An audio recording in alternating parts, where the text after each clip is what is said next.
Good evening, and thank you for joining us. My name is Julia Shumway. I cover the state Senate for the Arizona Capitol Times, and I'll be the moderator for this evening's debate with candidates in LD28. The Citizens Clean Elections Commission is the sponsor of this event. As the state's voter education agency, Clean Elections hosts debates so voters have the opportunity to hear directly from candidates, ask questions on the issues that matter most to them, and vote informed. Candidates with a contested general election have been invited to participate in this debate. Candidates who opted into the Clean Elections Clean Funding Program are required to participate, while traditional candidates are invited and encouraged to attend. Please note that candidates from both the Senate and the House are participating in the debate tonight. As your moderator, I will ensure candidates have the opportunity to engage directly with their respective opponents. Questions asked this evening are coming directly from voters. Leading up to the debates, Clean Elections conducted outreach to voters across the state, soliciting questions for candidates. Voters watching this debate live, you can submit a question at any time by email, debates@kc-a.com, texting 928-362-1062, or calling 480-937-1297. Please specify if your question is for a specific candidate or for all candidates. We will screen questions for clarity and to eliminate duplications, speeches, or personal attacks on candidates. The debate is scheduled for an hour and a half, so we may not get to all audience questions, but we will do our best. Candidates, you will have 1 minute for your opening and closing statements and 1 to 2 minutes for your responses to voter questions. We encourage an open exchange of dialogue between opponents. If you feel the need to respond to another candidate's comments, you may do so. I may limit responses for time management purposes, and we remind candidates and the audience that this is a respectful, courteous, and professional environment. Our goal tonight is to connect candidates and voters so our electorate may vote informed. Candidates running for the state Senate are Republican incumbent Kate Brophy McGee and Democrat Christine Marsh. Candidates running for the state House are incumbent Democratic Representatives Kelli Butler and Aaron Lieberman, and Republican candidates Kenneth Bowers and Jana Jackson. Mr. Bowers is not joining us tonight, but everyone else is here, and we're going to go ahead and get started with candidate introductions, beginning with the Senate and proceeding in alphabetical order. So we'll start with Senator Kate Brophy McGee. Thank you to the Clean Elections Commission for sponsoring this debate. I was just counting, and I think it's my 6th round with Clean Elections, and I appreciate the forum. For the past 10 years, I have led effectively and independently on issues important to my LD28 voters and to Arizona. I know how to write bills, and I know how the processes work. I've built great relationships on both sides of the aisle by being true to my word. I've driven every day to make a difference for all Arizonans, regardless of their political affiliation. And I fight for what I believe is right, not politically expedient.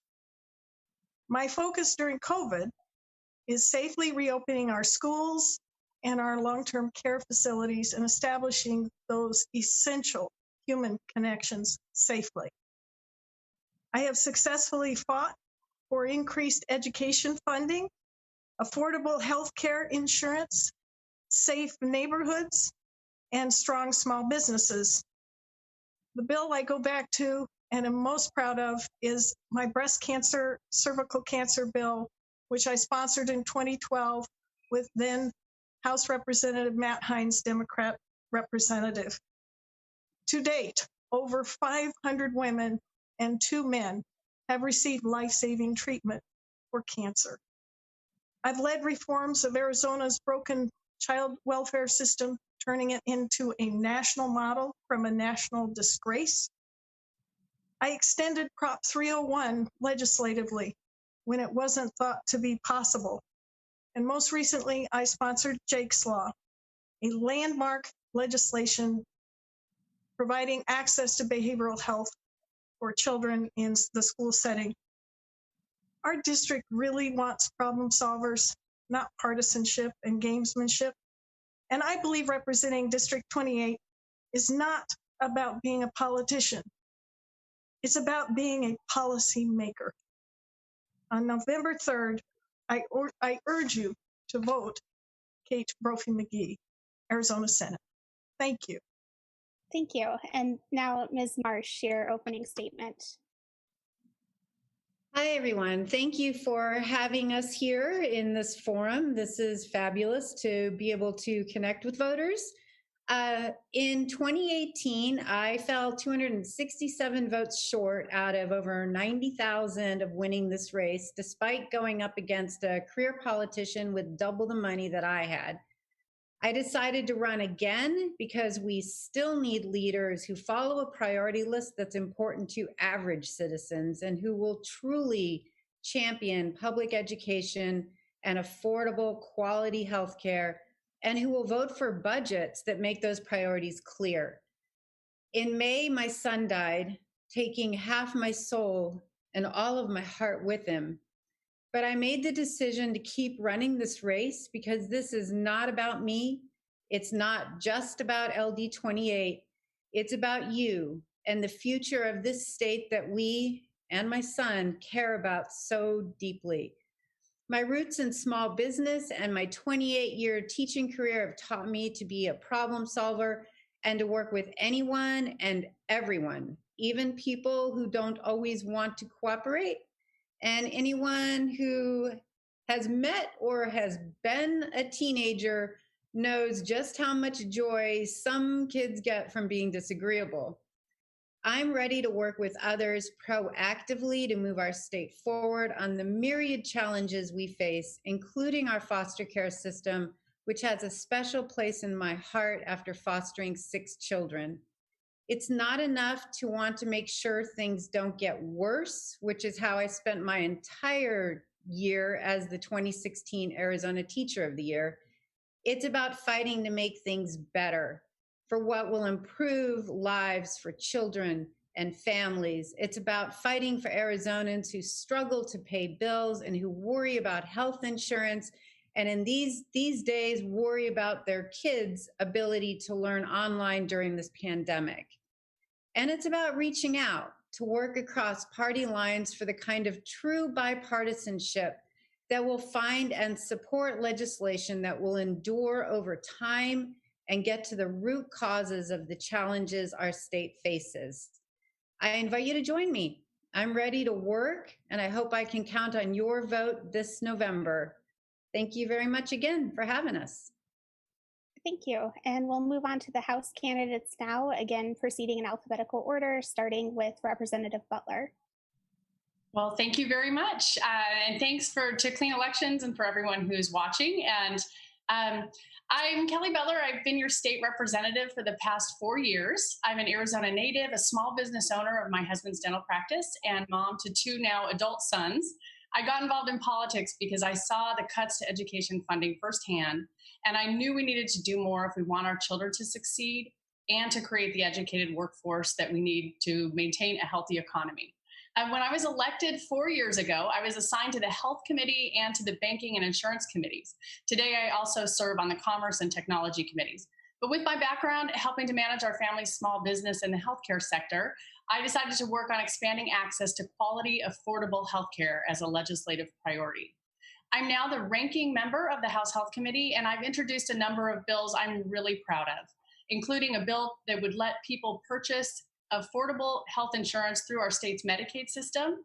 I introduced a bill that would double the size of our state's Kids Care Children's Health Insurance Program, and another bill that would allow pregnant women who are on Medicaid to receive dental care. And I look forward to the day when those bills can receive hearings and debate instead of what is happening too often now. Because the GOP has control of the House and the Senate and the governor's office, their leadership just rarely works across the aisle, and that limits our ability to advance important ideas. And I want you to know I've worked hard over the past 4 years to represent everyone in District 28. I'm so proud of a few awards I've received that I think help show my priorities at the Capitol. I've received the Arizona Medical Association's Walk the Talk Award and the AZ Bio Trailblazer Award for my work on science and health policy. And I was named the champion, one of the champions of the Arizona League of Cities and Towns, because I truly believe in our local communities. and I was named the Legislator of the Year by the Arizona Humane Society. So I'm pleased to be here tonight. I appreciate the opportunity to have this debate and to share my views, and I just say thank you. Thank you. And then we'll move on to Ms. Jackson. Good evening. My name is Jana Jackson, and I am definitely a candidate for the House of Representatives for LD28. And thinking, why did I run? I was in a closet. I didn't want to come out as a Republican. I wanted to stay in and become very, very secure within my kitchen. I have 7 children, and they're all adults. They're all grown. And my 7 children are of all races because I've adopted 4. All of my children basically have special needs. And so I was very comfortable in the kitchen, very comfortable going to school, teaching for 28 years, working as an aerospace education specialist for NASA, teaching teachers, students, administrators all over the United States, in every state in the United States. So I worked at the Capitol in Tallahassee, Florida, while I was working on my doctorate. And in the Capitol, I wrote bills. I actually did research for both the Senate and the House. So I said, why stay within the kitchen? It's time for me to get out and then do something about what's happening to my Arizona, to my state, to my LD28. I want to be able to come in and show that everyone, every child in this state deserves the best education that they can get. They deserve the best legislation that they can get. We need to work together to do this. And I can't do this with me sitting in the kitchen, talking and thinking about what other people are doing for me. It was time for me to get out to say, it's time for me to do something for you. So I'm asking for your vote, respectfully asking for your vote. I thank the Clean Elections because if they had not given me an opportunity, I would not have been able to run. I work and I live on the teacher's salary. And because of the Clean Elections, I was able to actually say, I will become a legislator. I will work hard. I will show you my legislative desire to be able to go out and knock doors every day. I will show you that I can work for you. I am a servant to the people in the state of Arizona. I am a servant to the children that I teach every day. I have seen education change. Now, practicing teacher, North High School, I teach every day online. I know what the struggles are for kids, and I know what education needs to bring to our workforce. If we do not save our children, we do not save our workforce. It's not about who is on top or who's on bottom. It's about us working together and proving that our nation can come together. This isn't about people, it's about our nation. It's about where we go as a state. So, as I said, I'm Jana Jackson. I'm running for the House of Representatives of LD28 to represent all people that are of all races, all colors, all denominations, all people that have incomes from the lowest of low to the highest of high. And I ask for your vote, not because I'm Jana Jackson, but because I'm a servant to the people. And I will work for you just as hard as I work for education system right now, just as hard as I work as a mother of 7, just as hard as I have worked for my community and my church. Jana Jackson, running for House of Representatives, LD28, and I respectfully ask for your vote. Thank you. And we'll move on to our final opening statement from Representative Lieberman. Hi, thank you for Clean Elections to having us here, and thank you to all the other candidates who managed to make it. It's great to be a part of this forum. I remember it so clearly from last time. This is only my second, so I'm just getting started at this. But I was born and raised here in Arizona, in Legislative District 28, grew up right in front of Piestewa Peak, and now I'm raising my family here too. I spent my career in the private sector, founding 2 national organizations that collectively have impacted hundreds of thousands of low-income children and their families. And I did it, most importantly, by bringing people together to build partnerships that actually worked. In 2018, against pretty long odds, I got elected to the State House here in Legislative District 28 by promising to bring that exact same spirit down to the Capitol.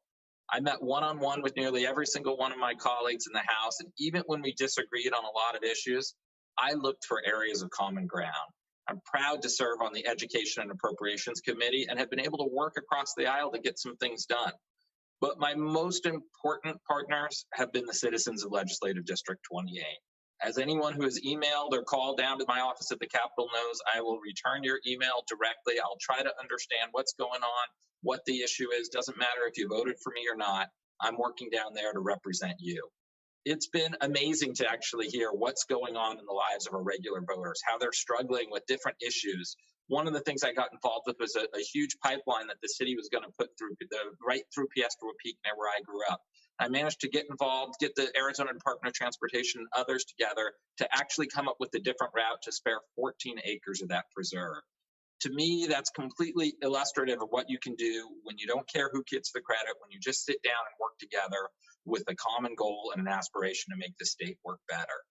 I've learned a long time ago, you can accomplish a lot if you don't care about who gets the credit. But the reality is, from 2 years down at the Capitol, that is not the spirit that I've seen evinced every single day when I walk into that building.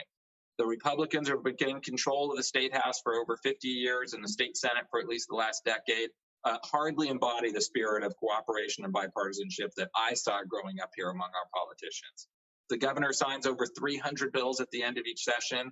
Maybe 6 or 7 will be prime sponsored by Democrats. On our education committee in this last session, we heard 50 bills. During House bill time, a single bill was prime sponsored by Democrats. That's not working together. That's railroading one party and not listening to the will of the voters who are set a very clear message down to everybody at the Capitol. We are a divided state and we should come together to listen to the ideas no matter what party they come from. It hasn't happened at the Capitol over the last 2 years that I've been down there, but I think it's going to start happening a lot more when we're able to build a Democratic majority that's going to not do what the Republicans have done to us, but actually listen and work across the aisle to build partnerships to move the state forward for everyone. Thanks. Thank you. And our first question is specifically for the Senate candidates. We'll start this one with Ms. Marsh. Your race could end up determining the majority in the Senate. Why is it important that your party either keep or win the majority, and how does that help Arizonans? Thank you for the question. It helps Arizonans by allowing more ideas to be heard. For example, out of my opponent who chairs the Health Committee, out of the 68 bills that she heard, there were only 3 that came from Democrats. We need to have all of the good ideas on the table, and all of the good ideas actually need to have a dialogue and a debate, which right now they are not having.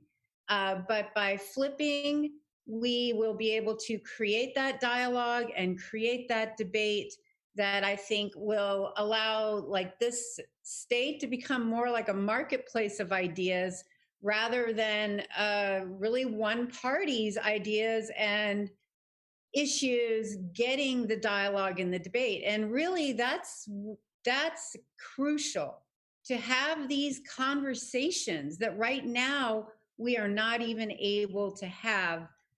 Will flip, will change if we are able to shift the balance of power or even it out a bit. Okay. And Senator Brophy McGee, same question.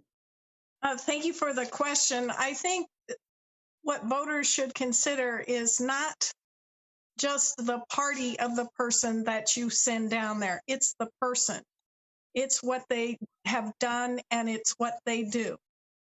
I am the most bipartisan legislator at the Capitol, and I've been there for 10 years. And far from making me a career politician, what it does is provide me with the framework, the relationships, the knowledge of the process, the knowledge of the rules to get stuff done.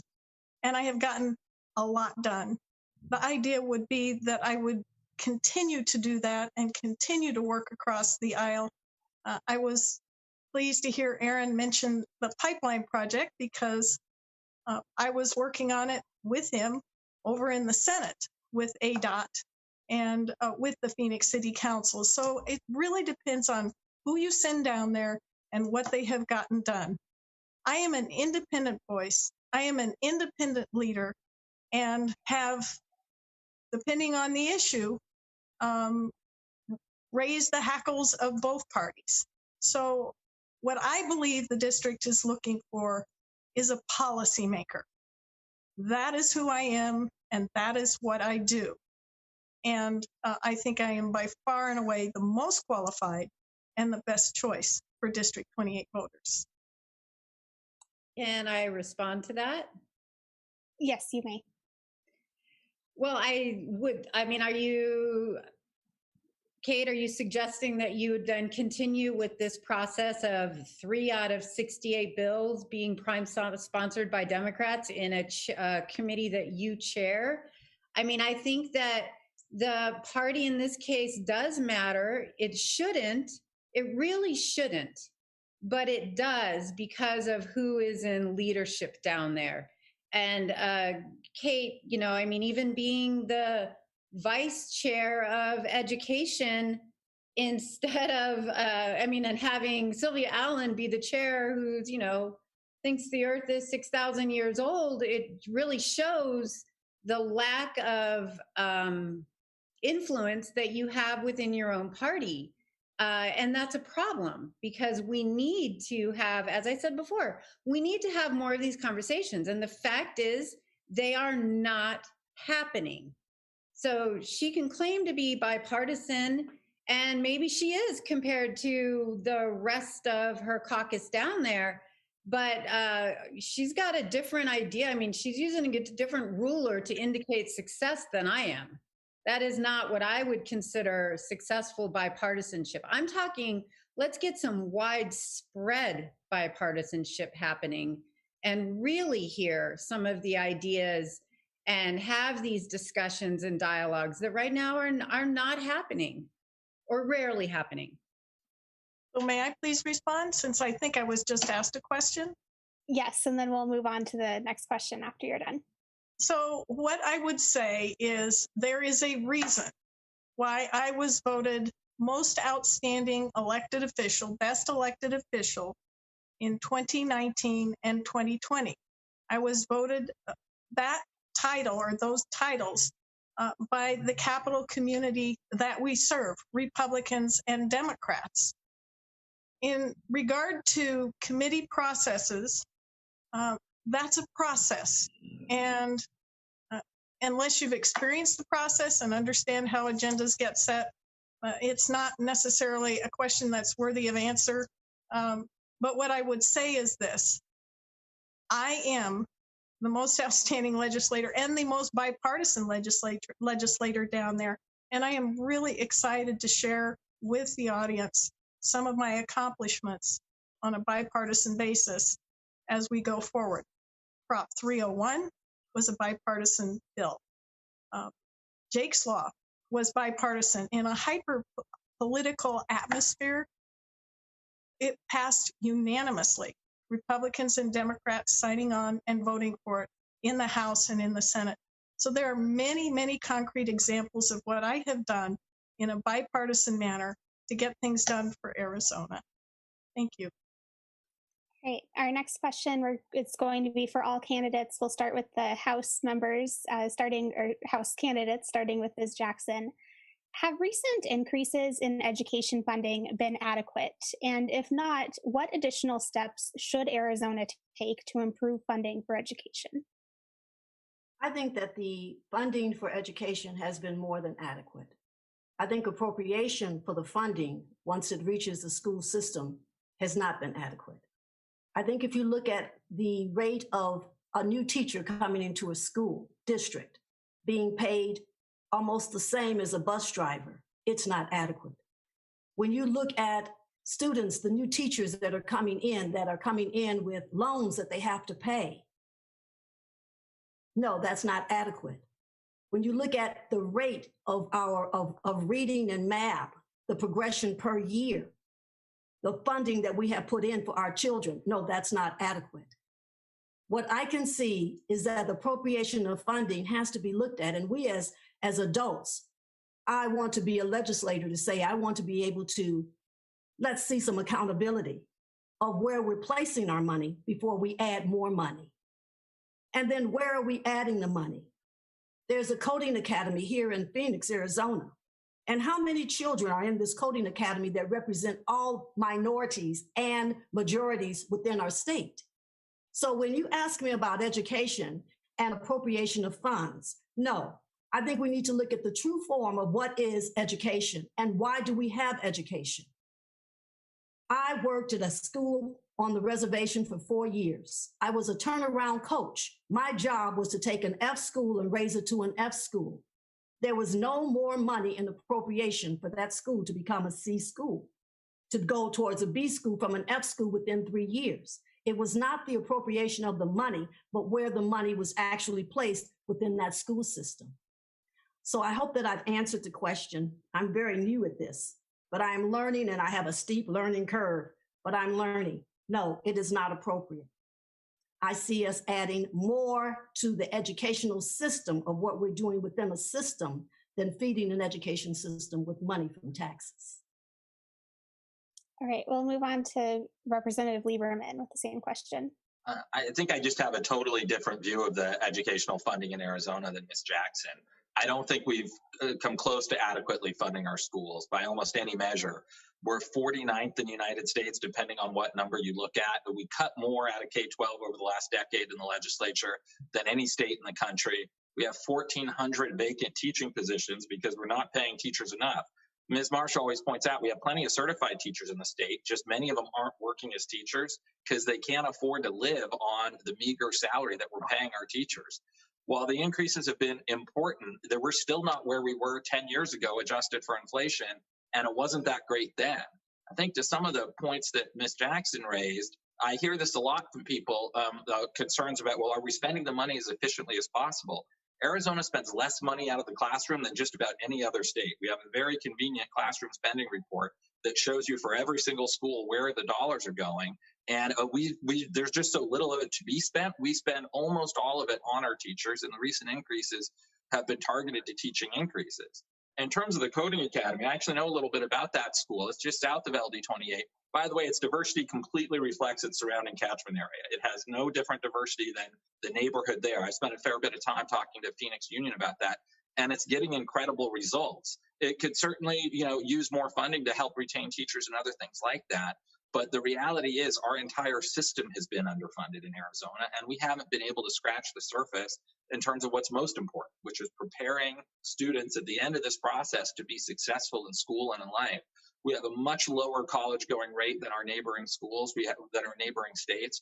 We have far too few kids getting any education at all after high school, and that's because they're not getting the preparation they need during their K-12 experience in our underfunded system. So we've got a long way to go. It's not just money, but it's hard to be really effective when you have 1,400 classrooms with no teacher in front of them because the pay is so low. So we got to do a lot better, and we should. And I think we will in the future with the legislature down there that actually prioritizes above all else funding our schools. That has not been the priority of the last decade. Just look at what's been going on with the budget.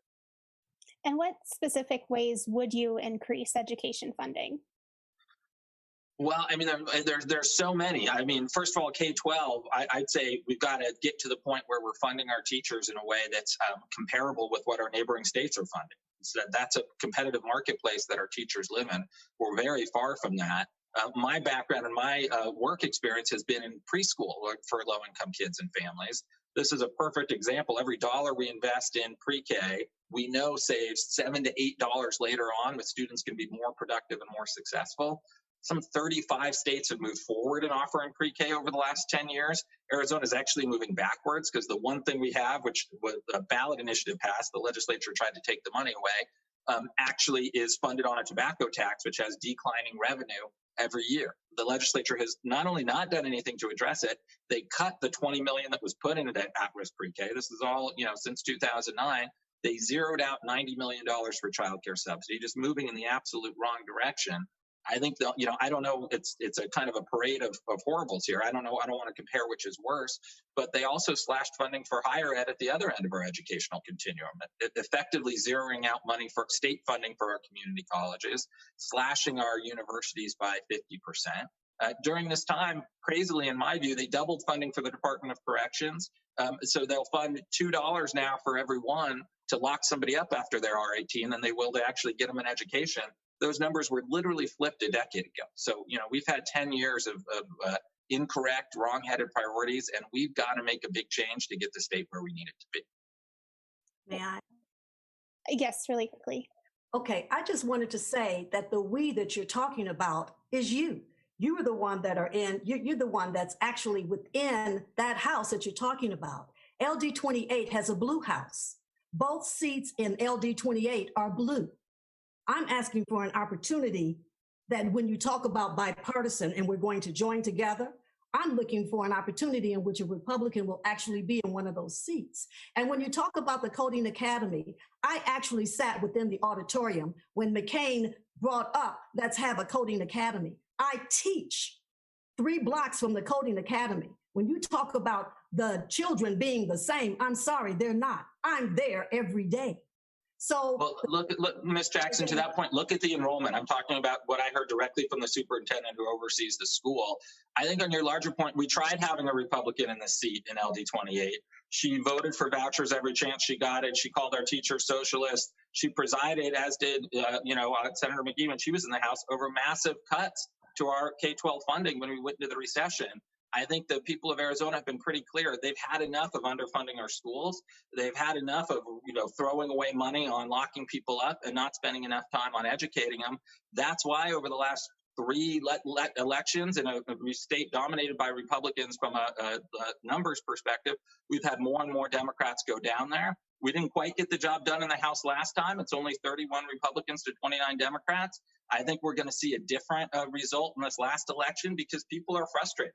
They don't want to see what they've been seeing. They want to see something different. And I stay tuned because I agree. You're going to see something different. When Democrats are in the majority, you're going to see a state that first and foremost invests in its public schools and stops caring about tax carve-outs and special deals for special interests. We've had enough of that over the last 10 years. Okay, in LD28, the House. Ms. Jackson, let's move on. To what he had said.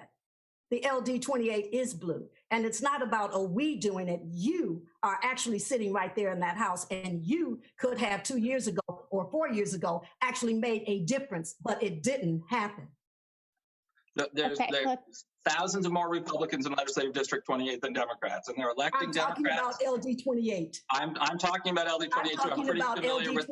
All right, let's. As am I. I'm pretty familiar with the numbers. There's thousands of more Republicans than Democrats. They're electing Democrats because they're frustrated with what's happening over the last decade.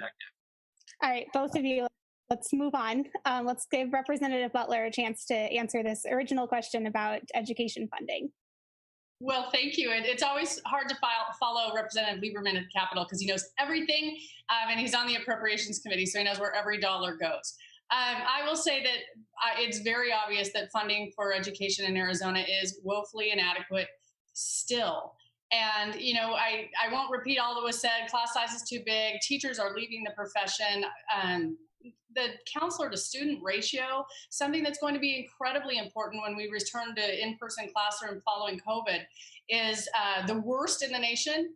And that's not going to get better. And it's hard to understand. It's hard to explain this to people that it's not going to get better unless there is more funding added, because we need to hire more teachers and that costs more money. We need to pay our teachers better. And we are not doing that. And why are we not doing that? It's because we have had years and years, decades of one-party control, and their solutions have been to cut all of the funding and cut our general fund budget, reducing our ability to adequately fund our schools. And what a missed opportunity. It sends the wrong message when we're in Arizona here and we're at the bottom of the barrel. Instead, we should be investing, and we could be building our economy from the bottom up, investing in pre-K through universities. Our community colleges that we haven't funded, we cut all the funding from community colleges for years, finally just restored a little bit last term that was very specialized. That is a pipeline to the workforce, gets people right into jobs. And we cut 100% of that funding for years. And it wasn't Aaron Lieberman and me, and it wasn't the Democratic majority. It was the Republican majority. They pass every budget with only their members. They never try to get votes on our side by working across the aisle. And, the good news, Ms. Jackson, is that I don't know if you were down there for Red for Ed, but I think that 60,000 teachers came down to the Capitol and was very clear. I was there. The process does not work. When their voices were not being heard, there is only one party in charge, and that leadership is not taking their responsibility. Let me just really quick add, not only have the Republicans over all of these years cut the funding, billions of dollars from our general fund that we need now to reinvest to make our schools safe and to make sure that our teachers are there. Not only that, Prop 123 is set to fall off a fiscal cliff in 2025, so we will lose that funding. And now we have an over-reliance on sales tax and an over-reliance on property taxes instead of a broad-based, rational way to sustainably and adequately fund our schools. So all that we've seen at the Capitol are these half measures instead of a sincere look at what we need to do. I'm very glad that the Invest in Ed proposition managed to fight its way back onto the ballot, and I'm looking forward to seeing if voters feel that that's the right solution. It is maybe one of the only ways we might get a big amount of sustainable funding for our schools to really, truly, once and for all, address these issues. So I'm looking forward to what the voters have to say, and I'm certainly glad that the process worked and that it is able to be on the ballot. So, thank you. Thanks. And we'll move on to Senator Brophy McGee with the same question about school funding. So a couple of things. I'm going to start with this. I'm going to end with this. More needs to be done. Absolutely. I absolutely agree. More needs to be done. But there's a little bit of a spin, or actually a big spin going on here in terms of the minority party complaining about the budgets that have been passed without producing a realistic solution of their own. And this is something I've worked with very hard in the trenches to build bipartisan support around some of my funding ideas. Just to give you a perspective of where we were and where we've come since 2016, since 2015, and that was a budget I could not and would not support. As of this January 2021, we will have invested more than $4.5 billion in new K-12 education dollars. Teachers have received a full 20% increase thanks to 20 by 2020, bringing their average salary to more than $60,000 in some districts. The Prop 301 continuation, the 0.6 cent sales tax legislative renewal that I sponsored, provided more than $800 million for the first time in 2020 to our schools. Prop 123 in my district alone has provided over, and I'm looking for my numbers, $260 million to district schools. We are making progress. There is more to be done. I have put several concrete additional funding proposals on the table and look forward to coming back this next year to work with them. Prop 123 ends in 2025. Our state land trust has grown even as we have dispersed interest proceeds to the schools. So I think that is a source of additional funding. I have argued for and sponsored legislation for a full penny sales tax, and I could not get support for it. I've put forward long-term plans related to the reworking of state trust lands, whose sales and revenues are virtually entirely intended for education. There are many ways not to let perfect be the enemy of good. And I think the way we work together going forward with the tight minority-majority ratios is for my colleagues to actually sit down at the table and figure out how we're going to get this done. And I will also give a shout out to the 2017 Teachers Academy, which now has the second highest growth in the nation of new teachers enrolling in teacher prep program with the promise of tuition-free, paid tuition if you will come out and teach.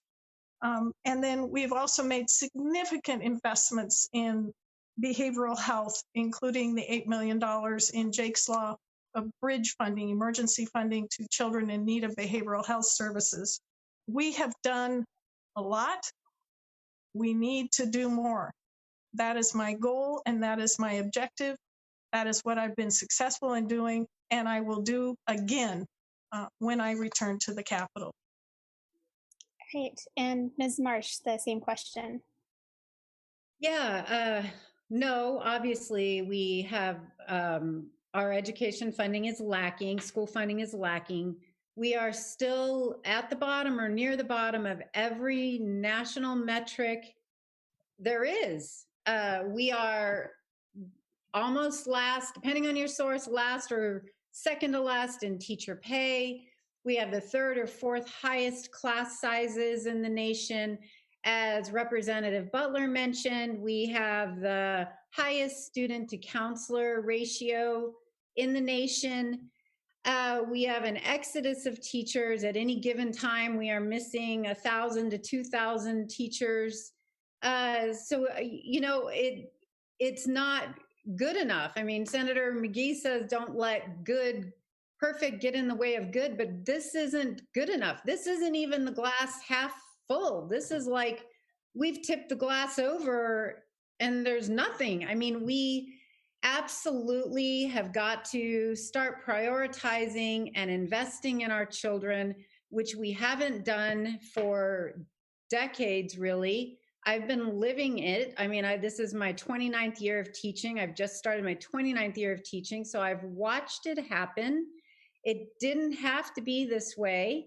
And yet here we are, here it is, with us being at the bottom. I'm tired of being at the bottom of all of these metrics because ultimately it's our kids who suffer from this. And it does not have to be this way.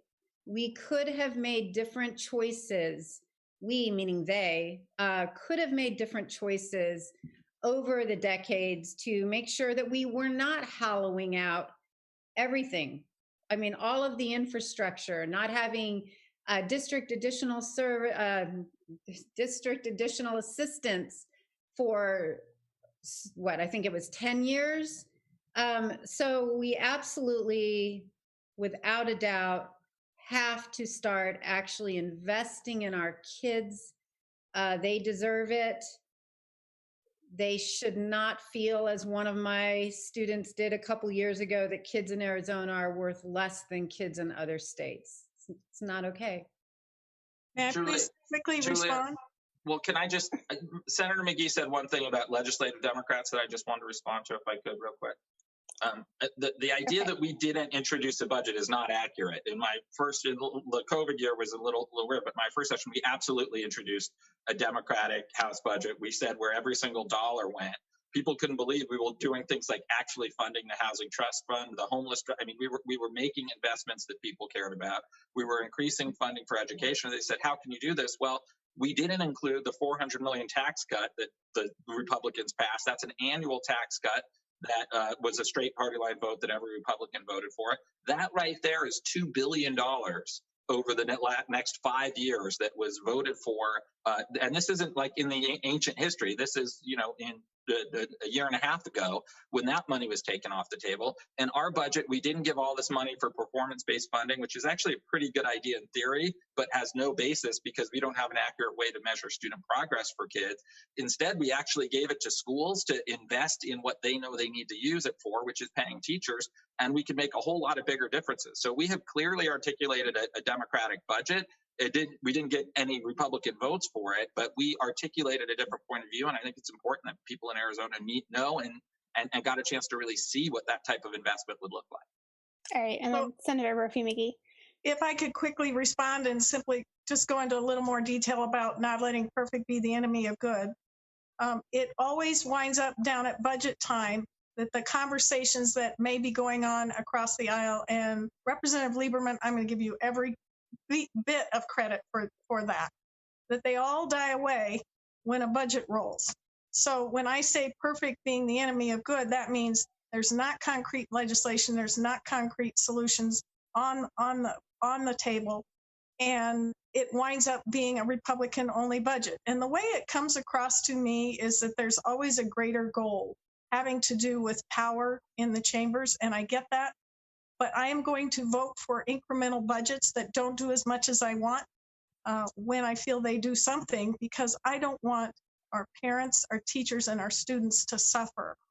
So I think there is a way to come together and have those conversations. I have brokered many of them. I've participated in many of them, and I have fought for education funding and been successful oftentimes.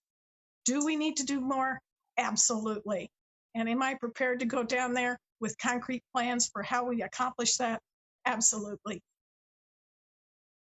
Can I respond? Yes, quickly. Okay, quickly. Yeah, we need to do more, and we needed to be doing more all of those years that Senator McGee was down there, who voted for every budget except for one, and I commend her for that, for passing kids care. But the budget is the most important responsibility that a legislator has, and in those budgets, consistently, and Representative Lieberman delineated some of them, consistently leave too much on the table that could have been invested in things that we care about deeply, like education and healthcare. So it's not good enough. It's not good enough. Give me a chance. I'm the 2016 Teacher of the Year, 29 years teaching. Give me the chance to go down there and really fight for this. So one last quick point, because two concrete examples of letting perfect be the enemy of good. Kids care. The Democrats voted no because there wasn't enough of other things they wanted. They voted no on kids care in the budget. Second thing would be child care. That was a no vote. Those are the kinds of votes that if we can get those types of issues and budget requests shoehorn. Short-term rentals have become a serious and growing problem in LD28 and throughout the entire state. As a candidate, as a lawmaker, what will you do to reinstate cities' authority to maintain single-family zoning and get obviously commercial businesses out of residential areas? Oh, you're on mute. I learned a long time ago that the best solutions to problems are usually by those closest to them. And this is a classic example of the Arizona legislature overreaching, thinking from downtown at the Capitol, they knew what was best for the whole state, and passing a law that basically took the ability to regulate Airbnbs out of our cities and towns. I don't have anything against Airbnb per se, but I think it should be up to our cities and towns to regulate them. And I think this is just a perfect example for people who really care about this issue. I introduced the first bill of the House session to repeal the previous thing that was passed back in, I think, 2015. We'll send a referral. There's a lot of different ways we can do it, but the reality is, if there's Republican leadership in either chamber, they're not going to do it. The governor has identified this as a signature priority. I think the Senator McGee, I was happy to work with her to try to get something out of the Senate. Wasn't even going to get a hearing probably in the House, and certainly wasn't going to get signed by the governor. It's going to take Democrats who are committed to solving this problem, and we can do it without the governor, importantly. We can refer this to the ballot, and by the way, when it gets to the ballot, we've seen this in other states, overwhelmingly they vote for local control. We're talking 80 or 90%. I still, for the life of me, can't understand how the governor has said no one's talked to him about this since reporters, because I've heard from hundreds of people in Paradise Valley and other parts of our district how this has absolutely decimated their quality of life. I will never forget one mother saying that she doesn't let her kid walk around their neighborhood on Saturdays anymore because there are drunken people in front of an Airbnb house. This is just absolutely not right. We can fix it, but we're going to have to fix it with some courage, and we can send it straight to the ballot without the governor getting involved. If you'd like to get involved in a solution, we can negotiate something that'll work to get this control back to our cities and towns. But I can promise you that won't happen if there's a Republican leadership in the House and the Senate, because they're not willing to stand up for the governor on this issue.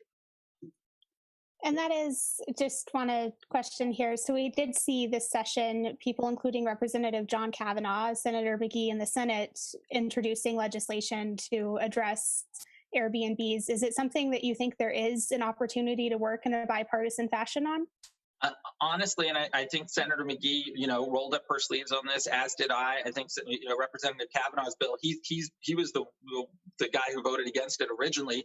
He'd like a full repeal too, but he'll be the first one to tell you he can't get anything close to that through the leadership in the House of Representatives. I don't even think Senator McGee's bill, which was a step in the right direction, would have been able to get a hearing and gotten a vote on the floor because the leadership isn't just willing to buck the governor in that area. Do I think there's an opportunity? Absolutely. If people are willing to really get to work, and particularly if they're willing to say the governor may not like it, let's send it to the ballot and let the citizens of Arizona vote. That's who we should be down there working for. And on this issue, more than anything else that I've seen, has impacted real people all across the district and all across the state. Let's give them a chance to decide this by sending it to the ballot if the governor won't negotiate. Can I speak? Yes, go ahead. First of all, I wanted to thank Representative Aaron. I wanted to thank Aaron for working with me on this and working with Representative Kavanaugh. Airbnb and the way that it has manifested in Arizona following the passage of that law is in no way, shape, or form did it meet anybody's expectations, either Republican or Democratic, and we have got to fix it. Now, I will say, as a master of the processes, we didn't necessarily have to have House leadership put it up for a vote, but that's a story for another day.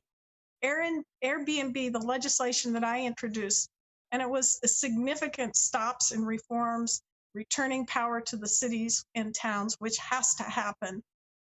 Were written in stakeholder groups that I assembled that took borrowed brain power from every sector impacted by Airbnbs, passed out of the Senate in an overwhelmingly bipartisan vote. I think we need to have stopgap measures like the repeal. I introduced that same initiative. I mirrored it, or Aaron mirrored my initiative that I introduced in the Senate. I'm very concerned about waiting to put it on the ballot and have the voters weigh in, because that would be an awfully long time. And this has been going on for far too long, and there are far too many properties that are converting away from single-family homes, corrupting and corroding the sanctity and beauty and quiet of single-family residential areas with these loud, noisy party houses and these people that come and go. During the interim, I have been working with the platforms on enforcing their supposed bans on party houses and nuisance houses, underage drinking, and all the things that they say they don't allow. I have been able to provide some peace to some neighborhoods related to some houses and some really, really bad actors. At the end of the day, we have to get some reforms that go through and stop this problem. One of the things that you do run into if you are not careful is impeding somebody's property rights to the, there are some constitutional issues that we must work around, and I have been working around those. I think we have a solution. It is my #1 priority when I come back to the Senate. Don't worry, I can multitask, but this is my #1 priority.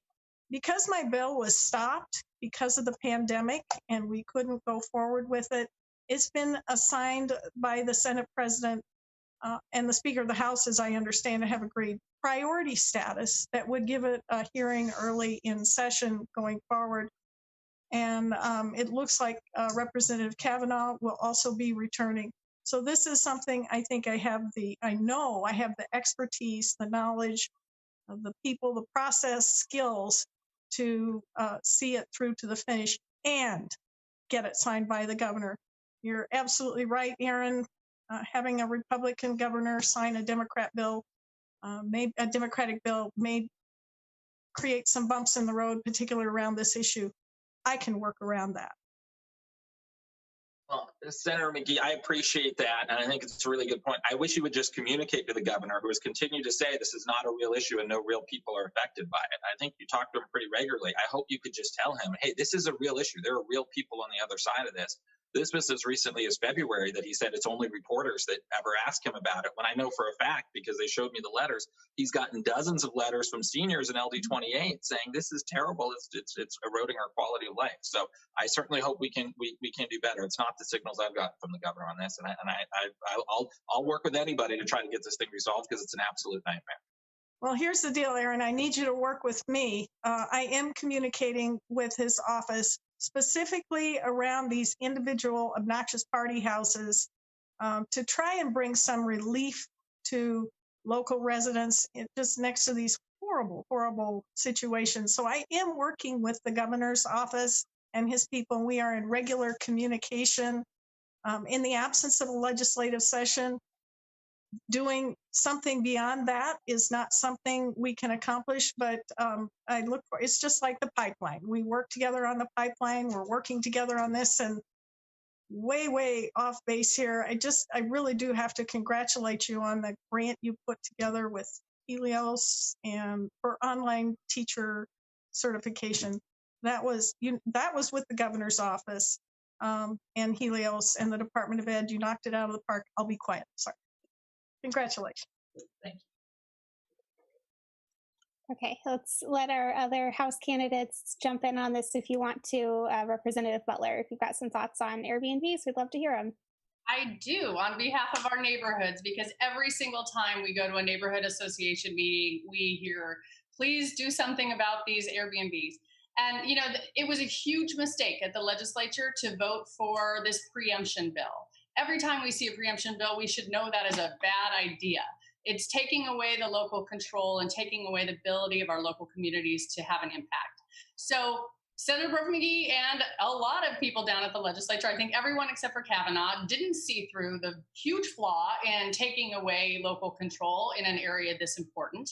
And they passed that bill. It has now been, I think, 4 years, and we have heard nothing but the need to fix this. And guess what?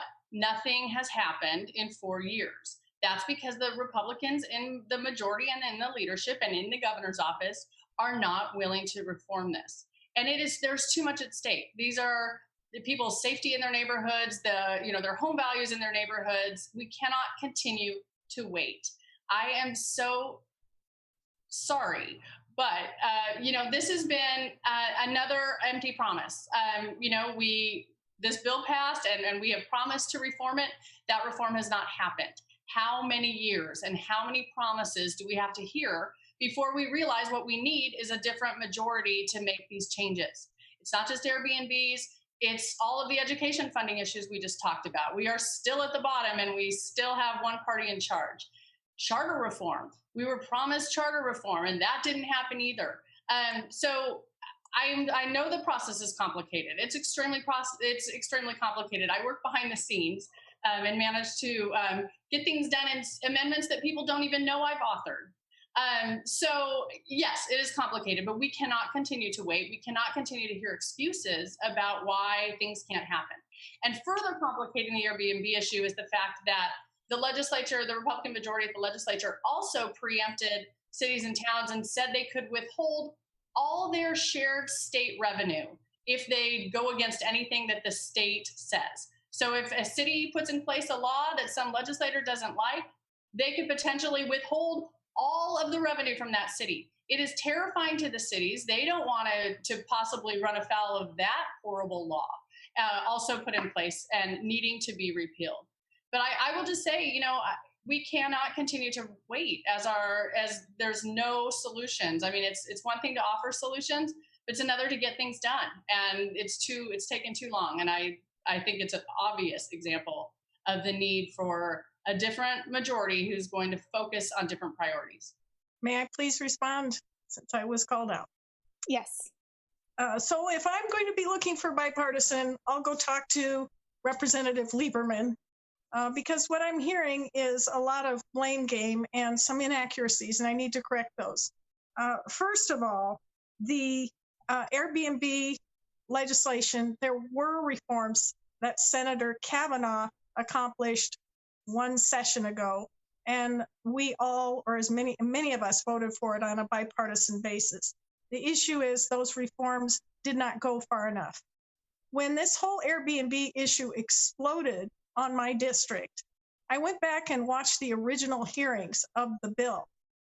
I was shocked that in the very first committee meeting, the Senate Finance Committee, none other than Senate Minority Leader Steve Farley called the bill his dream bill. And one of the obstacles that we had to overcome were Democrats who had friends this past session, who had friends or family members who were in the Airbnb business, who were making the extra money that it was billed to be. No one foresaw the enormous corporations coming in here, buying up huge tracts of homes and houses, and turning this into something far more than mom and pop renting out the casita in their backyard or a spare bedroom. I have met a number of people. This is how they make ends meet. I think that's what Senator Farley was thinking. I met a woman whose husband became ill and lost her job and wound up, she did Airbnb with some of the rooms in her house, and she was able to keep the house and keep family and home together. So it's a little bit more complicated than that. And I know I don't want to pick on Aaron too much, but I mean, he's much more conversant about the details to it. You brought up some other issues that related to a point not related to Airbnbs. So thank you. Well, can I just respond to that really quick? Because I don't want to be characterized as someone who doesn't think there is a place in the world for Airbnbs. There certainly is. The solution is to allow our cities and towns to look at the problems that are being created in their own cities and towns and then react to that. So absolutely. And that's what my bill does. It didn't get passed. So after years. That's what happens when the pandemic shuts you down. Okay, let's move on. Let's let Ms. Jackson have a chance to respond to this question. How would you handle short-term rentals? Yes, absolutely. How would you, as a lawmaker, address this issue of short-term rentals that cities and towns no longer have real authority to regulate? Well, first of all, I would say that I am hoping that Kate, Brophy, McGee, and Christine Marsh will work with me in the House. I am very, very interested in being able to look at the families that are within the LD28 and in our area.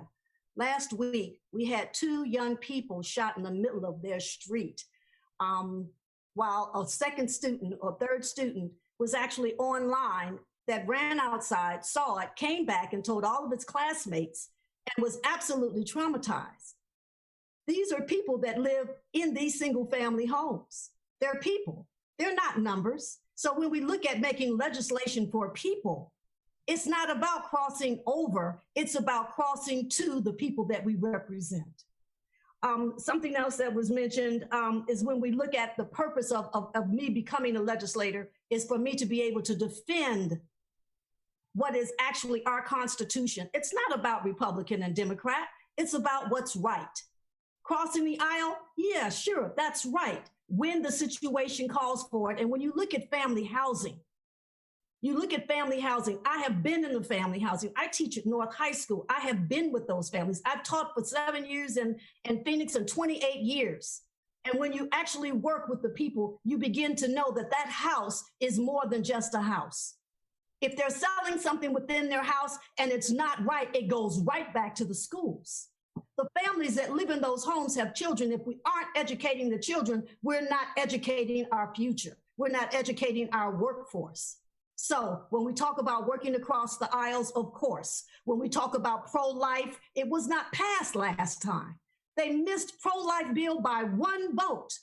Working across the aisle is for all children, from the children as they are conceived to the children that are going into our colleges. When we talk about our junior colleges and our community colleges, we have to realize that community colleges have places that people and students live on the street. Do you realize that the homeless shelters and the food banks had no food? They actually went without the food. So when we talk about these families, we're talking about people. And when we're talking about crossing the aisles, we're talking about crossing the aisles, preparing a place for people. And so as I listen to you, I just want to bring that up. Yes, I will cross the aisle. When right is right, I will cross the aisle. It has nothing to do with if you're a Republican or a Democrat. It has everything to do with what is right for the people that live in LD28 and the state of Arizona. And about our governor, he is a person. He has an ear for everyone. Yes, if his door is open, it's open to everyone. So when we talk about our governor and we talk about what is right, it's about doing what is right. for the people that live in those single family homes that want a home. And when we can't, then we need to educate their children as to how they can work and live within the community. Another example, I had a student that was 15 years old who was being put out of the homeless shelter because her mother didn't pay $28 a month. I told her, your mother doesn't have to pay it. She has never paid it. You are 15 years old. You take the money from what you earn and you pay the $28. We have to teach our children that those small homes, those communities can be kept. We can change, but we have to change within the system. We have to change the children that are there. And if we don't change the children, we don't change our future. All right, we're going to move on. Let Ms. Marsh have a chance to answer this question that was about short-term rentals and how you would regulate short-term rentals or allow cities and towns to regulate them. A lot has been said clearly. I absolutely believe that cities and towns should have the right to regulate what happens within their communities in regards to this particular issue. And I just going to point out the irony and then let us move on because it would be nice to get to other topics. But, you know, in 2016, with the passage of, I think it was 1350, that's the problem that the last 4 years, people have apparently been trying to fix and not been able to fix. And I believe my opponent voted on that one as well. And I just think the irony of it, that this is all because of something that was passed in 2016 that preempted our cities and towns to make decisions in regards to this particular issue. All right, our next question is for our three incumbents. We'll start with Representative Butler on this.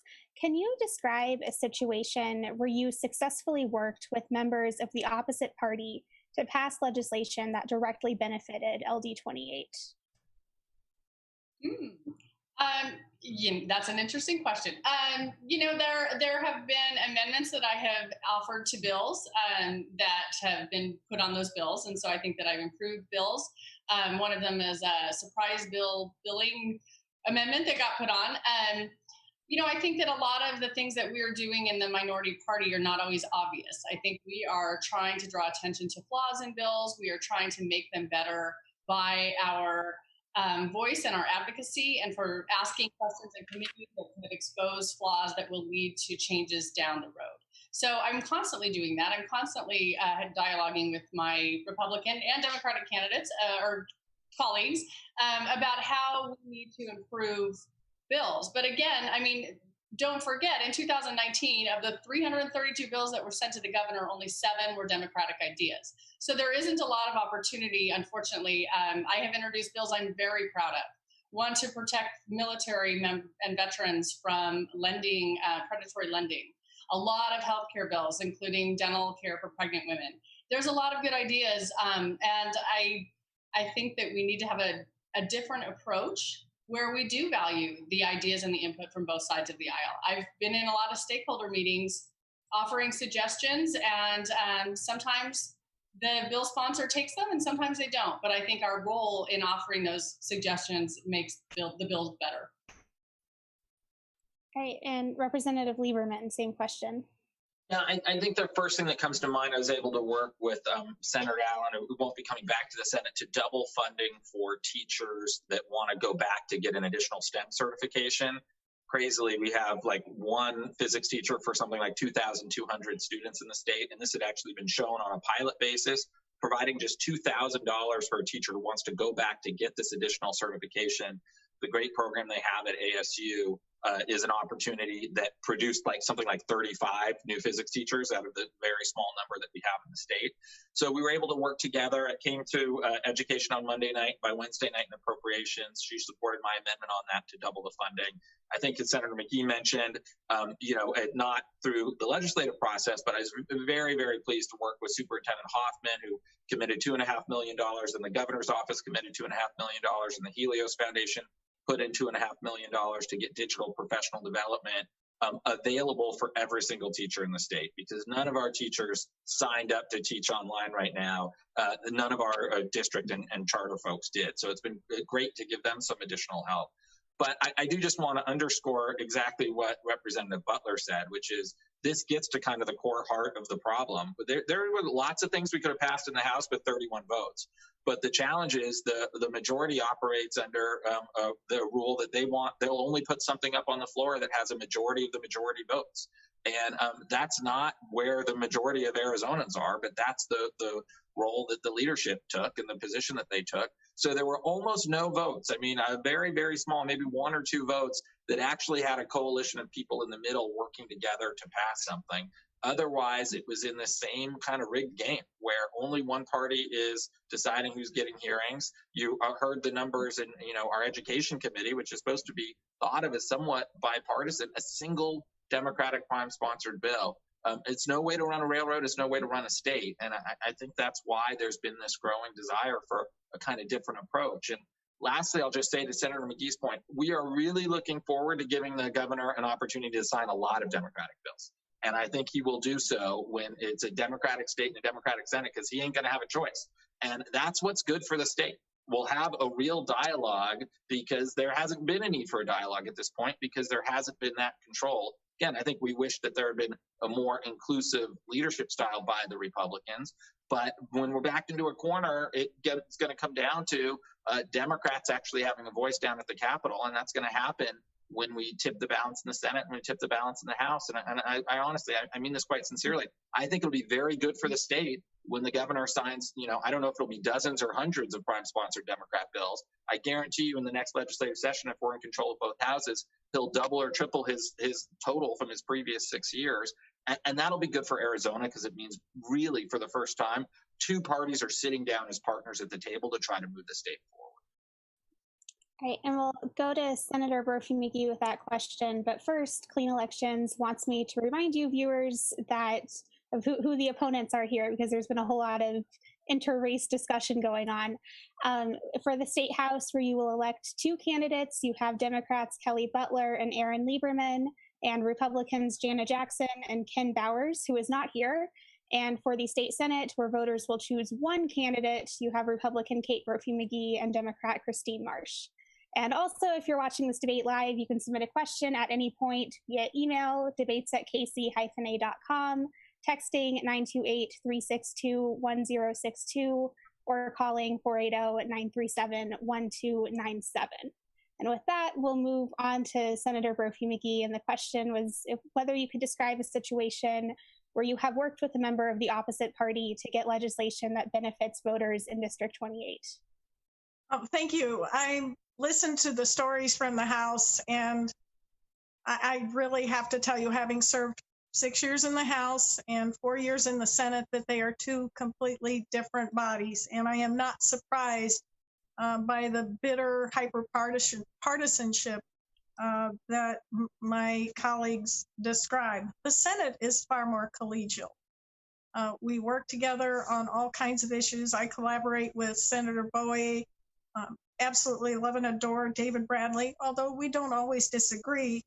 But here's just an example of some legislation. I have wonderful constituents, and they bring me legislation and they ask me to introduce it because it's of a problem that's happening in their lives. So we were having trouble with sober living homes where patients were not being properly treated, properly monitored, and it was creating not just an unsafe situation for patients, but for the surrounding neighborhoods. So I enacted statewide legislation of sober living homes for the constituents in my district, and it has benefited many, many districts, and I think really improved the quality of care these patients are receiving.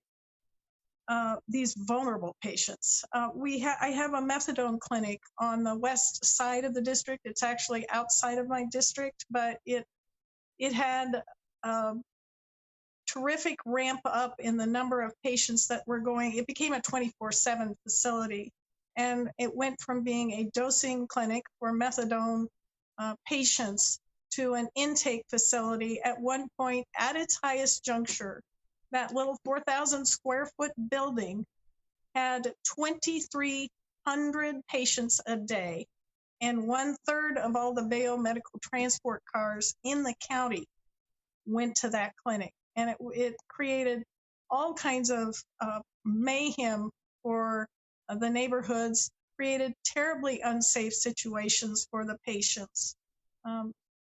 There's an expression called diversion opportunities.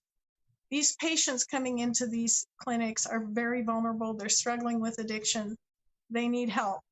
But you congregate a lot of these type of vulnerable patients without the appropriate oversight, and things happen. The police recorded, undercover police reported drug deals that were going on. So I created legislation that established a standard of operation for methadone outpatient treatment clinics throughout the state.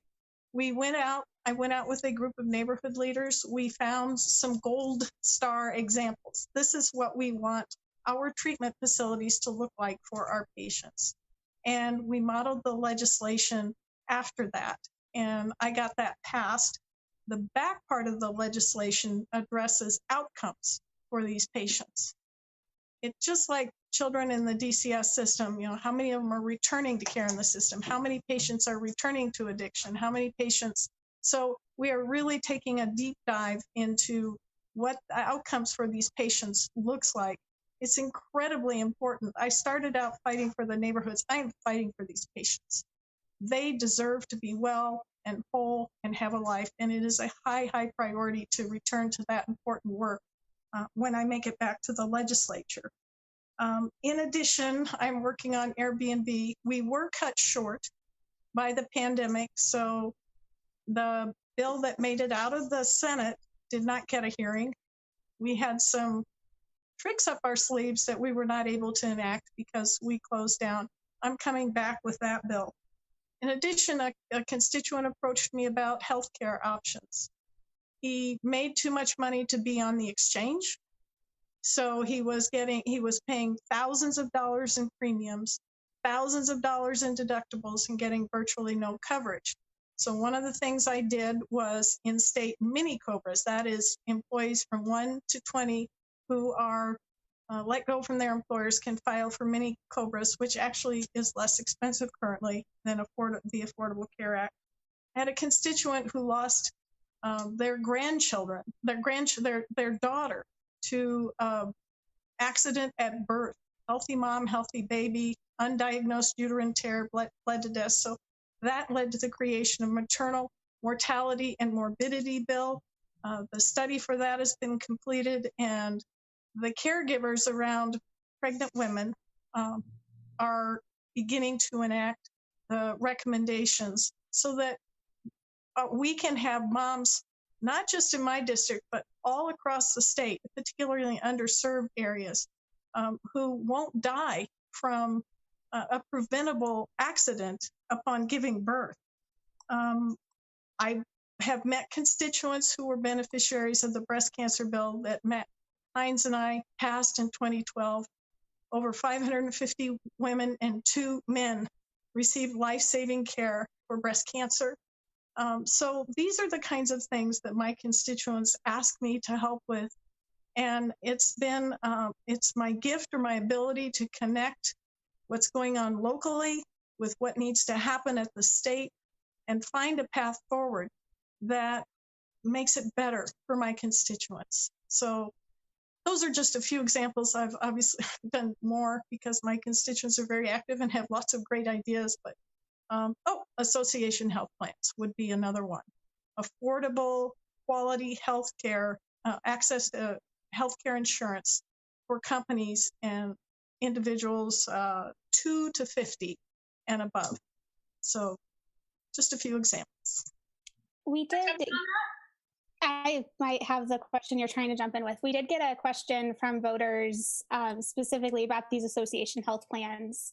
This voter who submitted it wrote, that a wide variety of patient groups are opposed to association health plans, but the bill you sponsored, 2019's SB 1085, expands them over that. They're asking why you sponsored that bill and whether you spoke with opponents about their concerns before supporting it. Yes, I'm happy to answer that question. First of all, that bill was brought to me by small business and the Tech Council because their members make too much money to go on the exchange, the Affordable Care Act exchange, and have a quality plan. So they were looking for ways to have the power of big business to buy the quality healthcare plans that the big businesses buy. So by banding together as association health plans and acting like a big company, they can have the quality healthcare that Banner does, or the type of healthcare that perhaps we at the state have for our employees, because there are so many of us. So it allows them to do that. The opposition to this was expressed at the very beginning of the promulgation of the rule.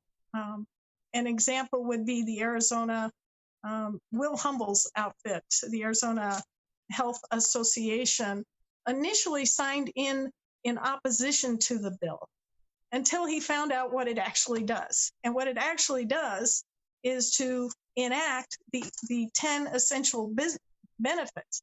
The reason it does that is because businesses like Tech Council have to offer highly competitive plans to their members.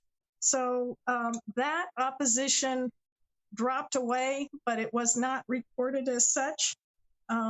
In the words of Will Humble, more insurance coverage options for small businesses that may not qualify for other affordable health plan options. Expanded coverage for those who may not otherwise have any, since some families and small businesses are not able to or choose not to pay for high-cost insurance plans. Coverage that does not threaten ACA enrollments. And this is something that Representative Butler brought up to me in a stakeholder meeting.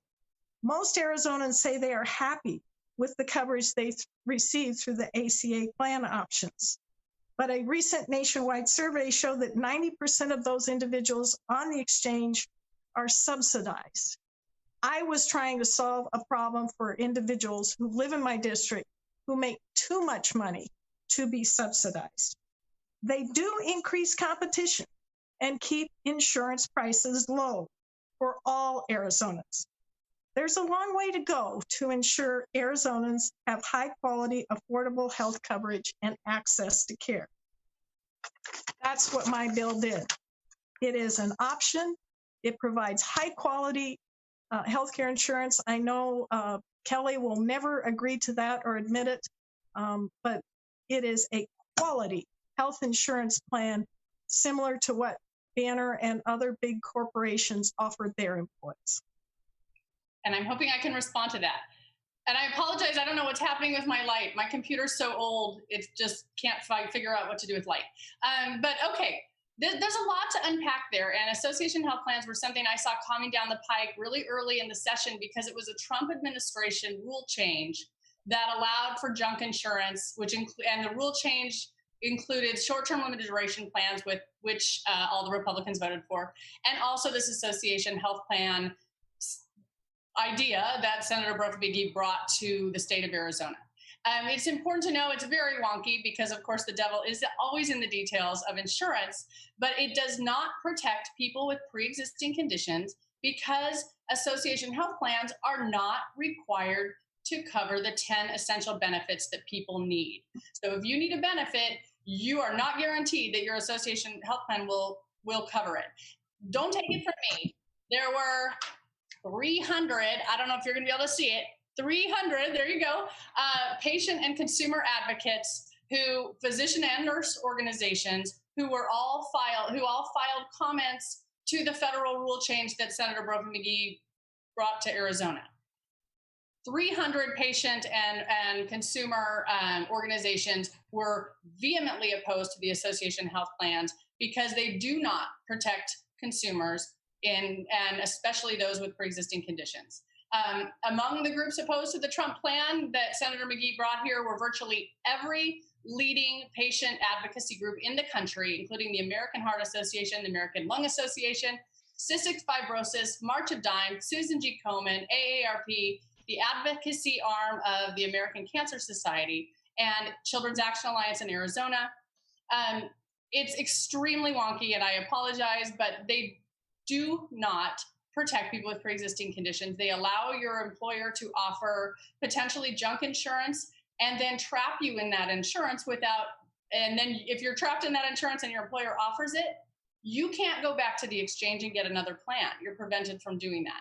These plans are still in the courts. There's been lawsuits going back and forth. It's extremely controversial.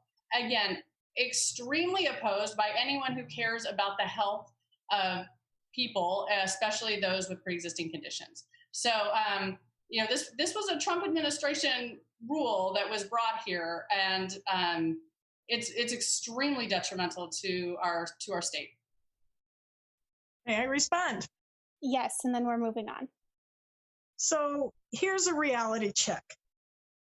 Guaranteed acceptance with full coverage of pre-existing conditions for small employer groups, 2 or more, 2 to 50, has been federal law since August 21st, 1996. Guaranteed acceptance with full coverage of pre-existing conditions for individuals has been federal law since January 1st, 2014. It is the foundation of the Affordable Care Act. The Affordable Care Act is still law. I went to Washington, D.C. with healthcare advocates to advocate on this day of all days. Senator John McCain and Senator Jeff Flake for their no vote. We got it. Pre-existing conditions are required that they be covered. I have to address that. 300 patient advocacy groups would disagree, and they have to offer you a plan, but it doesn't have to cover what you need. It does not have to offer the 10 essential benefits. So for 300 signed it, but what I'm also saying is that if you miss the window for the 6 weeks to sign up for the Affordable Care Act, what do you do? Well, I am creating options and access to health care for people who can't afford to be on the exchange or, God forbid, missed. This is a really, really important subject. And the spin that is accompanied that is totally inaccurate and wrong, respectfully. I'm as passionate as you are. I care very much about patients and making sure their pre-existing conditions are protected. And this bill does not do that. Have a conversation with Steve Zylstra of the Tech Council, and he will tell you that one of his members was able to purchase full coverage, 10 essential benefits, not just for himself, but for his 2 part-time contract employees. He hired them. He brought them on board, and he gave them health insurance. 3 people for less money and more coverage. So those options are out there, and it doesn't take away or bleed away from the exchange, which was a concern you expressed at a private meeting we had. Thank you. Are we, is this the topic now? Because I would like to jump in if this is indeed the topic. Yes, go ahead. And then we should be wrapping up pretty soon. Yeah, we absolutely need to offer some solutions, and this isn't it. Perhaps maybe passing Representative Butler's bill about allowing people to buy into Medicaid, which would strengthen the competition and bring down prices for affordable, quality health care, would have been an option. I mean, this was not the only option that could have happened in with these junk insurance plans. And that's it, because I know we're out of time. We're at like 7:28, so. Right, and we did commit to having this debate last just an hour and a half, so we are going to be pushing it with closing statements. So let's go ahead and move on to those. We'll start with the House this time, and we'll start with Representative Butler. Well, thank you. Thanks very much. What a night. And I, again, apologize for my weird light, but thanks for hanging in there with us tonight. And thanks to everyone for participating in this very robust debate. There is obviously very much at stake in this election. It may be the most important election of our lives. We just have 69 days to go till Election Day. And like everyone, I'm sure I'm looking very forward to putting this election behind us and getting back to work for my constituents and for our state. The next state legislators will be tasked with evaluating and responding to the economic damage from COVID. We didn't talk enough about that tonight, but we'll have the opportunity to elect leaders who need to reevaluate our priorities. I hope you'll agree we need to elect leaders who are committed to strengthening our economy so it works for more Arizona families. The state's response to the COVID crisis shines a light on so many systems in Arizona that are simply broken by decades of neglect. Our poorly funded public health departments, among the worst funded in the nation, meager unemployment benefits, people are suffering, trying to make ends meet, who lost their jobs through no fault of their own, and our lack of affordable housing and support to keep people in their homes. These systems are just broken because there have been a decade of folks in charge of everything at the legislature who aren't willing to make the investments to strengthen those systems so that they would be there when we need them. And now, as our children and teachers are contemplating returning to physical school, we know the failure to improve and maintain school buildings and the failure to truly address our teacher shortage and reduce class sizes could put their health at risk. It's time we take a hard look at the direction of our state. I hope you'll join me in working for a better future. My priorities will continue to be funding for public education, increasing access to quality, affordable healthcare, and investing in economic opportunities and infrastructure. It's been an honor to represent you at the state capitol for the past 4 years. I hope I've earned your support, and I ask you for your vote. Thank you so much. Thank you. And Ms. Jackson? Thank you. Our lives begin to end the day we become silent, the time we become silent. And we can't become silent about things that are now happening within our school system, within our hospitals, within healthcare, looking at our police department, working and encouraging small businesses to stay open with different types of assistance and help. Martin Luther King said, "Our lives begin to end the day we become silent about things that matter, and people matter." As your representative for LD28, I am asking for your vote for the opportunity to be able to make a difference and make Arizona better. My name is Jana Jackson. I'm running for LD28, House of Representatives, and I respectfully ask for your vote. There's one thing that I cannot forget. We want to work for children, those that are not born, those that are unborn, those that are still developing within their mothers, the ones that God knew before they were born. We want to work for those children also. So again, vote for me. I am for the people. I will do my best. My name is Jana Jackson, and I'm running for the House of Representatives. Thank you. And Representative Lieberman. Well, thank you, Julia, for moderating this debate. And thank you to all the candidates for sticking it out and everybody watching online. I think we all grow when we have this sort of spirited debate. And I think the reality is what you're kind of seeing underneath this is just two different views of how the state should move forward. If you're happy with the track that we've been going on with our schools so underfunded, about 48th or 49th, with our public health infrastructure crumbling, with the incredible spike that we dealt with in COVID, just now getting to the point where we might be able to get our kids back in school. If you feel good about the fact that we don't support our community colleges and we have a higher percentage of our citizens locked up than we're supporting for them to actually go get jobs in what should be a much improved economy, then stay with the party that got us here. We've been that single party rule for the last 10 years.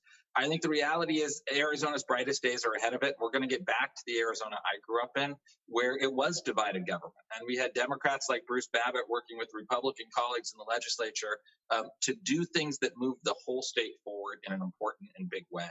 I think we're going to hopefully have the opportunity to flip that around and work with a Republican governor working with Democratic-led Senate and House chambers to really start to have a debate and negotiation around what's best for all of Arizona. Because the reality is we've just been hearing one side of the story for too long. And I don't think that's a good idea, honestly, no matter what the party is. We need that diversity of opinions and approaches. I think the good news is the people of Arizona can take great comfort. We've seen this when Democrats get a seat at the table. Boy, do they make good things happen. Look at Sheriff Penzone, who's returned $20 million to the county, not having to deal with frivolous, stupid lawsuits. Look at our county recorder, who partnered with our Republican county supervisors to get much more funding for our elections and move us into the 21st century. And I think in a few more years, you'll be able to look at our legislature as a place where you've seen Democrats not doing radical, crazy things, but just moving the state forward by investing in people. The thing that Ms. Jackson said that I so agree with is politics is about helping people in the end of the day. And we actually need a state legislature that puts people first. Regular people, low-income moms working for jobs who need child care subsidy for their kids so they don't have to get tangled up into the foster care system, right? 4-year-olds who know if they get that extra bit of pre-K can succeed in school and in life.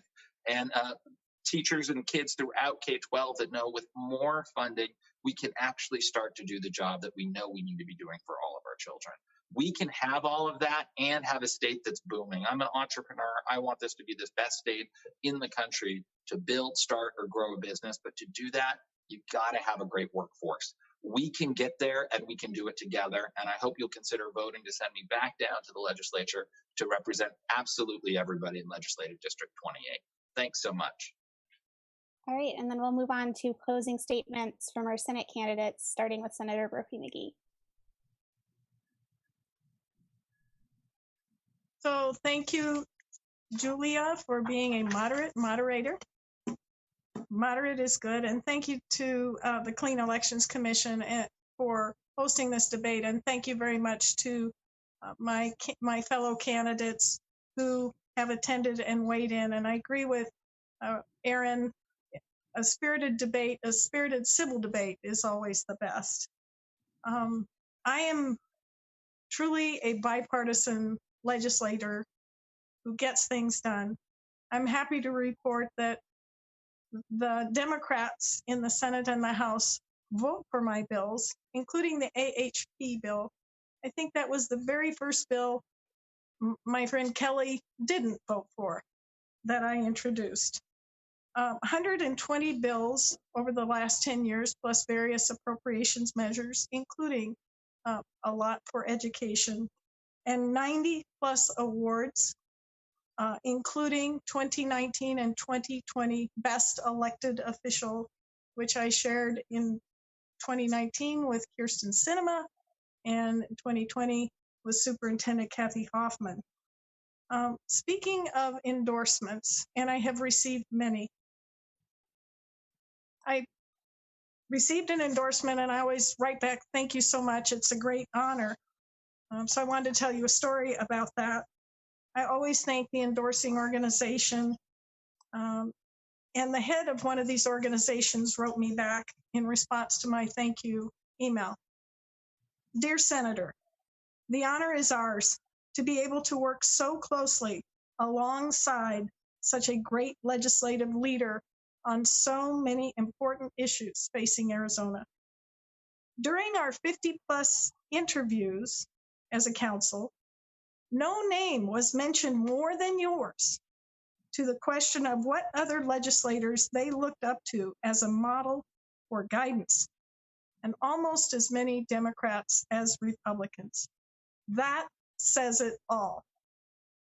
So the answer is, why do I do this? Because I can and I have make a difference.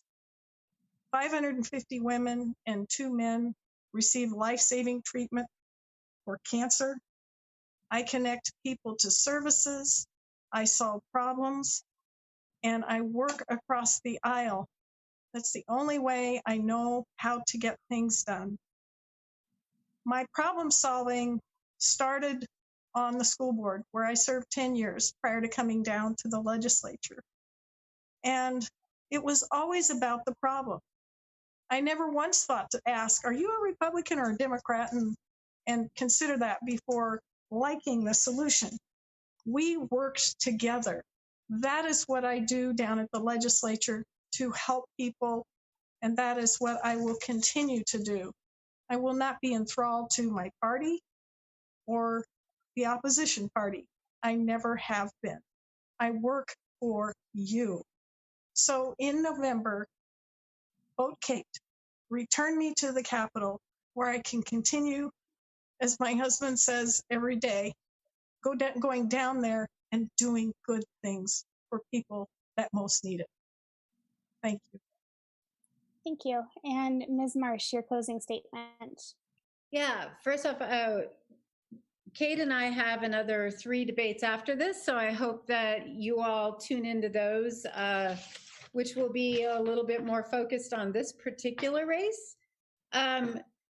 So I was really debating on what kind of a closing to give here, because I think that there's been so much said, and I'm gonna opt for not so much attacking and talking more about the qualities that will make me really good down there. So there you go. I think that the primary motivation for me doing this is my experiences as a mother, as a foster mother, as a teacher. Those are the things that pushed me to run for state senate. My primary motivation for running is the belief that Arizona needs change. The metrics say it. For too long, Arizona has suffered under one-party rule, which limits dialogue, which limits conversations. We can argue that it shouldn't be partisan, but the fact is that it does. We still have underfunded schools. We still have access to quality, affordable healthcare that has been reduced, not expanded. And the COVID-19 epidemic has taken many lives and livelihoods. Meanwhile, the supposedly bipartisan Senate, in there, only 7% of the bills that got heard were Democratic prime sponsored. And I know for a fact that there were more good ideas than just 7%. As Teacher of the Year, I had the opportunity to travel the entire state, seeing firsthand the challenges that are affecting our communities. And these challenges, these issues are directly connected to the decisions that the legislature makes. I spent years trying to change legislators' minds about some of these issues and seeing them vote time after time for more budget cuts and more money taken away from our public schools, finally realizing that the only way we were going to change anything was to change the legislators themselves, because there isn't any changing the minds. I ran track at UCLA, side note, but not really. And the one thing that I learned from that experience is that persistence absolutely pays off. I went from being a middle of the pack runner to holding a school record at UCLA that held for over 20 years. And that's me, that's my character. And that's the kind of persistence that I will bring down to the Capitol. And I hope you join me. Hope you join me. Thank you. Thank you. That concludes our debate. To the candidates, thank you so much for participating. To voters, thank you first to all of you who took the time to send in questions. I'm sorry we did not get to all the questions you had. And thank you to all of you who took the time to watch this debate, either live or taped, and inform yourself before the November 3rd election. The Citizens Clean Elections Commission will be your source for nonpartisan voter information. You can continue to visit azcleanelections.gov for all of your voting needs. Thank you again, and good night.